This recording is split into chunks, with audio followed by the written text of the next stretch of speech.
Hello friends, welcome to my channel. நம்ம இன்றைக்கி வீடியோவில் என்ன பார்க்க போகிறோன்னா புடலங்காய் கோஃப்தா கறி தான் எப்படி செய்யறதுன்னு பார்க்க போகிறோம். வாங்க வீடியோக்குள்ளே போகலாம். மீடியம் சைஸ் புடலங்காவை தோல்லாம் சீவிட்டு அதில் உள்ளே இருக்க விதையெல்லாம் எடுத்துகிட்டு இந்த மாதிரி நல்லா துருவி வச்சுக்கோங்க. கோஃப்தா செய்யறதுக்கு தேவையான மசாலாவை இப்போ நம்ம ஆட் பண்ணிக்கலாம். 3/4 ஸ்பூன் வெறும் மிளகாத்தூள், 1.5 ஸ்பூன் கடலை மாவு, 1/2 ஸ்பூன் உப்பு, கொஞ்சமாக இஞ்சி திருவினது, 1.5 ஸ்பூன் அரிசி மாவு.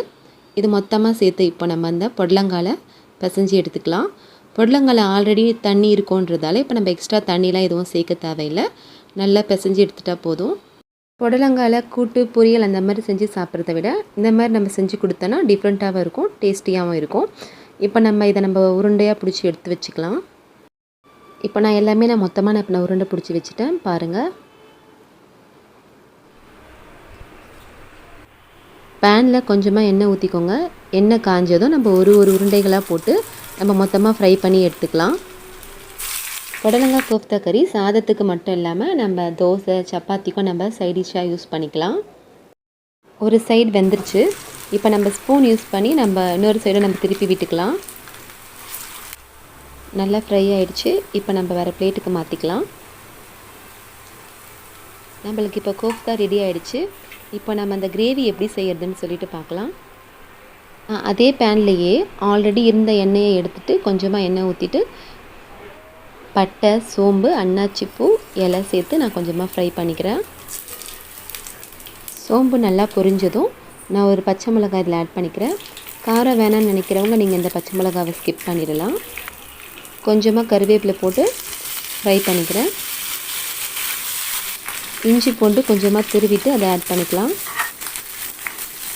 ஒரு பெரிய சைஸ் வெங்காயத்தை கட் பண்ணிவிட்டு அதை நம்ம இதில் ஆட் பண்ணி வதக்கிக்கலாம். கோஃப்தாலேயே நம்ம உப்பு போட்டிருக்கோம். ஸோ நம்ம இப்போ கிரேவிக்கு மட்டும் தேவையான அளவு உப்பு எழுவோம், அவ்வளோ உப்பு மட்டும் நம்ம இதில் சேர்த்து நம்ம வெங்காயத்தோடையே வதக்கிக்கலாம்.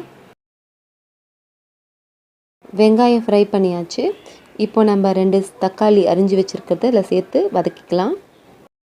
இந்த கிரேவிக்கு வெங்காயம் தக்காளி ரொம்ப நல்லா வதங்கணும்னு அவசியம் இல்லை, 3/4 வதங்கினாலே போதும். இப்போ நல்லா வதக்கியாச்சு.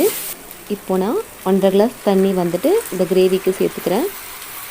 நான் கோஃப்தா ஃப்ரை பண்ணும்போதும் கொஞ்சம் மிளகாத்தூள் சேர்த்துருந்தேன். தாளிக்கும் போதும் ஒரு பச்சை மிளகாய் போட்டதால் இப்போ நான் கிரேவிக்கு 1 ஸ்பூன் மிளகாத்தூள் தான் சேர்க்க போகிறேன். நீங்கள் உங்கள் காரத்துக்கு தகுந்த மாதிரி நீங்கள் மிளகாத்தூள் எவ்வளோ வேணுமோ அவ்வளோ சேர்த்துக்கோங்க. இப்போ நல்லா கலந்து விட்டுக்கோங்க. கிரேவி நல்லா கொதிச்சுட்டு அதுலேருந்து எண்ணெய் பிரிஞ்சு வர ஆரம்பிச்சிடுச்சு. இப்போ நம்ம பொரிச்சு வச்சுருந்த உருண்டைங்களை ஒன்று ஒன்றா நம்ம இப்போ அந்த கிரேவியில் சேர்த்துக்கலாம். அவ்வளோதான். இப்போ நம்ம இதை சேர்த்துட்டு லைட்டாக ஒரு திருப்பிட்டு நம்ம ஆஃப் பண்ணிடலாம். ஏன்னா வந்துட்டு அப்போ தான் அந்த உருண்டையெல்லாம் உடையாமல் இருக்கும். அவ்வளோதான் ஃப்ரெண்ட்ஸ், கோஃப்தா கறி ரெடி ஆகிடுச்சு. நீங்களும் இது உங்கள் வீட்டில் செஞ்சு பார்த்துட்டு எப்படி இருந்ததுன்னு கமெண்ட் பண்ணுங்கள். தேங்க்ஸ் ஃபார் வாட்சிங்.